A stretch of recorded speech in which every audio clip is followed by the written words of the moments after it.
Welcome to A1 TV Telugu news. నేను భువన. Details చూద్దాం.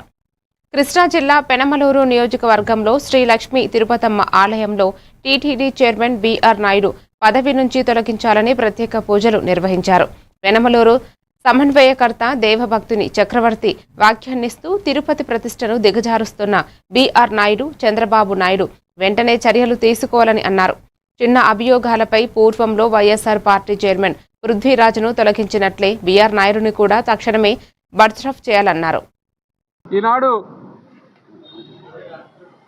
శ్రీ లక్ష్మీ తిరుపతమ్మ దేవస్థానంలో వైఎస్ఆర్ కాంగ్రెస్ పార్టీ తరఫున పెనమలూరు నియోజకవర్గం పార్టీ శ్రేణులందరూ నాయకులు అందరం ఆ దేవుణ్ణి వేడుకుని మరి జరగనటువంటి అపచారాన్ని జరిగినట్లుగా చిత్రీకరించి కేవలం జగన్మోహన్ రెడ్డి గారు క్రైస్తవుడనే ఒకే ఒక నెపంతో ఆయన మీద జరగనటువంటి అపచారాలన్నీ ఆపాదించి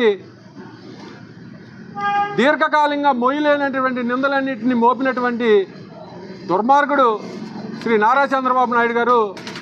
మరి మీ అందరికీ తెలిసిన విషయమే. 4వ తారీఖు రిజల్ట్స్ రాగానే 12వ తారీఖు మరి ఆయన ప్రమాణం స్వీకారం చేసినటువంటి పరిస్థితి.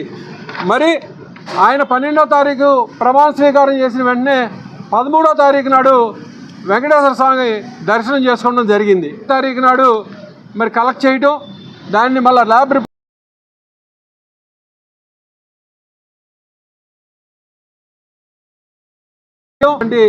ఈ రిపోర్ట్లన్నీ అందజేయడం జరిగింది.